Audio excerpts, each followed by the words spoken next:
It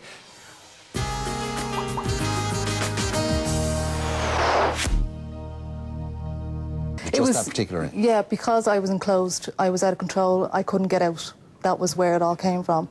I was panicking and I couldn't get away. And that's how the fear. Which, of course, Aidan just highlights how irrational a fear it is, because Sharon is not the kind of person who reacts like that in those kinds of situations, just this one thing. They are all irrational fears. So yes. Define a phobia for us, by the way. What's the clinical definition? Phobia is an irrational, persistent fear of a particular activity or situation or object.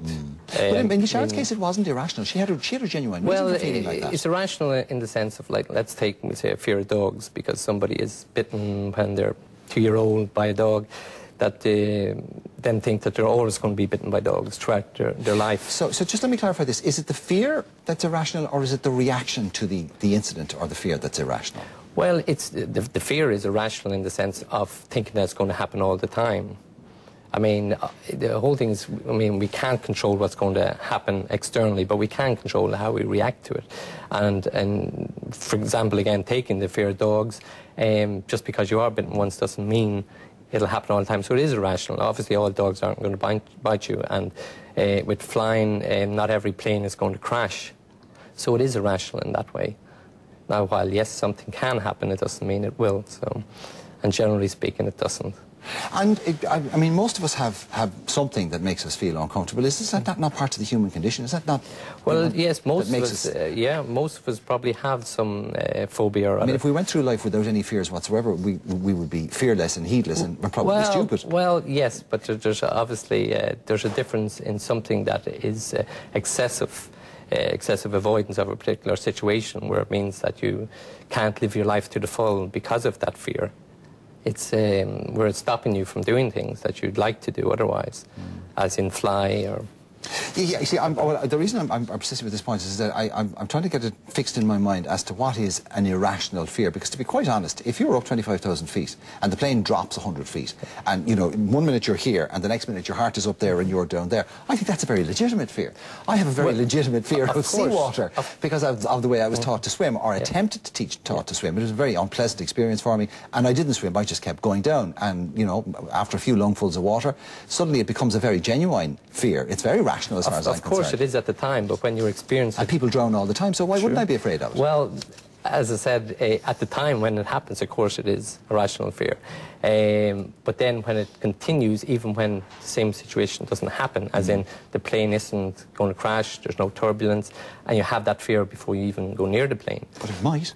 Well, it might, of course it might. Sharon knows what I'm saying. It might. But, I mean, I might slip over the side of the boat, you know what I mean? Sure, and you might be killed walking across the road, but we can't live our lives that way. Oh, okay, so when you meet somebody who has a phobia, and say it's somebody like Sharon or somebody like me who've had very unpleasant experiences with particular things, and because of that we're afraid of it, would you approach that the same way that you would, say, somebody who has triskaidekaphobia, like who's afraid of, you know, Friday the 13th or of a letter, or, I mean, is there a difference? Well, in terms of... there are superstitions, which, I mean, I suppose effectively they're the same thing. They're irrational, and you have to try and have the client understand that it is irrational, and that, again, like, for example, we'll take public speaking.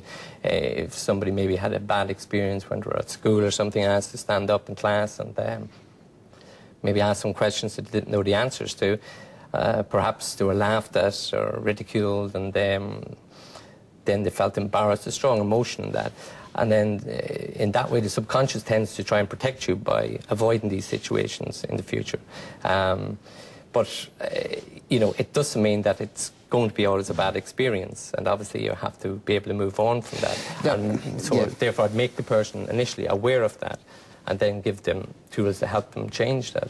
Yeah, Sharon used NLP, or Alison used NLP with Sharon. You use hypnotherapy. Is there a difference? I mean, one is teaching somebody to, I suppose, see the irrationality of the fear and overcome it.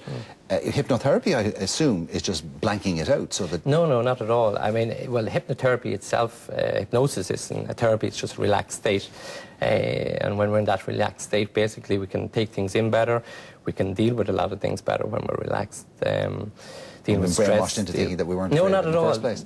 Well, no. The hypnosis side of it, I mean, I'd use positive suggestion, and you're only going to take on board what you want to take on board. So naturally be positive suggestions. Also, I'd use visualization techniques, which would sort of overlap on the NLP in that gradual exposure, get the person to basically visualize their phobic situation, but in a lesser degree. Your bottom line is that nobody actually has to live with this, that it can be dealt with. That's right. Sharon, just very quickly, do you feel embarrassed now about the fact that you were phobic? No. Do you think that it was a legitimate thing that you had to deal with, but now that you have, it's over and done Yeah, with? yeah, You definitely, don't feel that it was silly or... Not at all, no. Okay. And I mean, there's hundreds and thousands of people out there with different phobias. And you're still cured? I'm still cured. I can't believe that you were afraid of anything, to be honest with you. There you go. Okay.